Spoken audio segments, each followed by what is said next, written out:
enfermeiro, assistente social, lixeiro, não sei o quê, Ganha tudo tem mal, cada né? vez menos concurso, é cada vez mais precarizado. Uhum.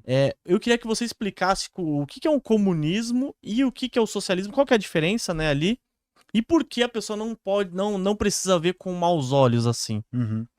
Bom, é uma resposta que demandaria muito tempo, né, Sim, para investigar pode os ficar à vontade, sim. pormenores e tal, mas eu vou tentar fazer uma versão resumida aqui, para a gente também não deixar a galera que está assistindo a gente morrendo de sono, né?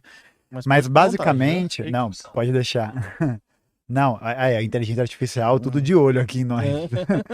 Mas basicamente, Lua, o comunismo é um modelo de sociedade em que haveria a extinção das classes sociais, né? Então existiria o processo de superação do lugar em que hoje a sociedade está organizada. Então hoje a gente vive dentro de uma sociedade que é organizada pelo modo de produção capitalista. Sim. Então isso significa que majoritariamente existem duas grandes classes, né? A burguesia e o proletariado. A burguesia são aqueles que são detentores dos meios de produção e que basicamente conseguem os seus recursos a partir da compra da força de trabalho dos trabalhadores, né? Então, o proletário é aquele que vai, por questões históricas, né, por questões conjunturais da história, ser obrigado a se submeter a esse regime de trabalho, trabalho assalariado, e assim, portanto, essa relação entre capital e trabalho vai se formar, né? Então, o comunismo seria um modo de organização social em que as classes sociais seriam extintas, superadas, depois de um processo em que a classe trabalhadora, em que esse proletariado assumiria o poder do Estado e assumiria o poder dos meios de produção para poder garantir a socialização da produção, né? Porque hoje o que se entende é que basicamente no capitalismo a gente tem uma produção que é voltada para poder maximizar os lucros dos capitalistas, né? Então, o que Sim. é importante é que essa burguesia continue lucrando e ela faz isso às custas das vidas dos trabalhadores, né? A partir de vários instrumentos, seja pela desvalorização da força de trabalho, seja pela desvalorização do poder de compra, do ataque a direitos trabalhistas. Tem vários mecanismos ao longo da história que mostram esse embate, né?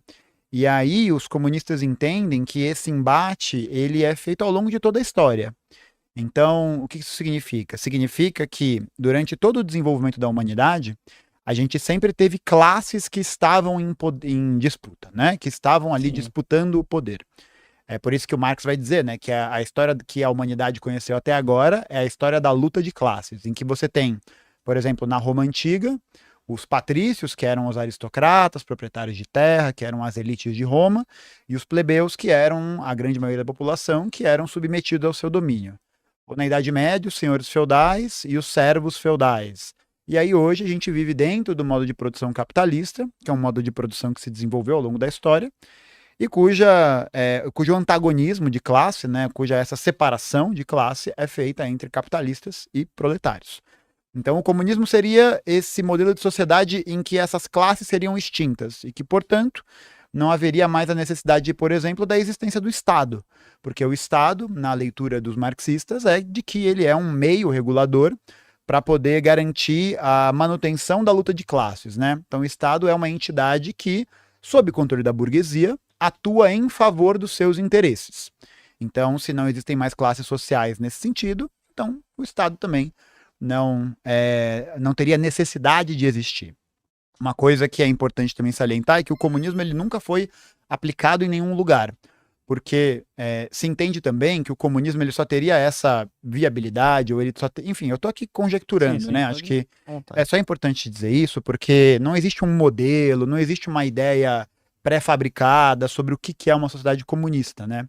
Porque a gente tem que levar em consideração a história de cada povo, a história de cada sociedade, a sua cultura, a sua tradição, e isso significa diferenças, né?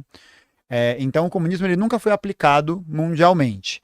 A gente teve, ao longo da história, experiências socialistas, né? E o que é essa experiência socialista? O socialismo é basicamente esse momento em que existe uma troca na condução do poder do Estado que vai ser feita pela ascensão da classe trabalhadora ao poder político no Estado, né? Então é a instalação daquilo que a gente poderia chamar de Estado operário ou de um Estado que é controlado pelos trabalhadores, né? O que vai ficar muito famoso na literatura marxista-leninista o termo ditadura do proletariado, né?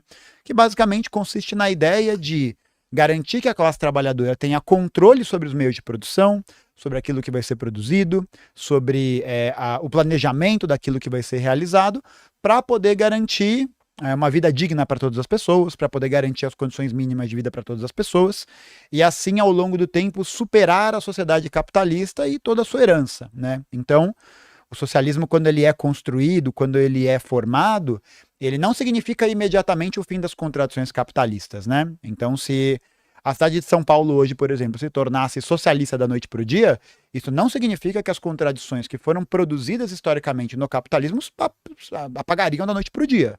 Porque você tem várias estruturas que permanecem historicamente. Mas aí quem tomaria conta? Seria o Estado? Não, Seria os trabalhadores? É porque, na verdade, existe uma diferença em como essa política vai ser exercida, né? Hoje, a política na sociedade, ela é majoritariamente exercida nas casas dos parlamentos, né? Então, é a Câmara Municipal, é a Assembleia Legislativa do Estado, é a Câmara dos Deputados, é o Senado Federal. E essas pessoas são eleitas por voto, né? Elas são colocadas ali como representantes do poder. No caso das experiências socialistas que a gente já teve ao longo da história, para a gente poder usar como base de comparação, a base do poder, ela não vem dessa maneira representativa. Então, claro que a gente vai ter o processo eleitoral ao longo do desenvolvimento, né? Mas a base de poder vem das bases populares, né? Então, a organização do poder político vem das bases populares, que dialoga sobre vários temas. Então, dialoga sobre os problemas do bairro, que são levados para os problemas da região, da cidade, do estado, nacional, e assim vai subindo, né? Então, não é a mesma política que a gente tem aqui, de só você, a cada 2 anos, escolhe um representante municipal e depois um representante na esfera estadual e federal, e reza para que ele faça alguma coisa que ele prometeu, né? E o modelo de poder político que é construído historicamente no socialismo, aí pensar os exemplos, né? União Soviética, Cuba, Vietnã, China, tal, são modelos que são formados a partir dessa participação popular desde a base. Então é a base social que vai entender quais são os problemas do bairro, né? E aí esses representantes são eleitos, depois são eleitos para cargos para assembleias superiores e assim vai até chegar à escala nacional, né? Que aí você vai debater todos os grandes problemas. Então, haveria a continuidade do Estado no regime socialista.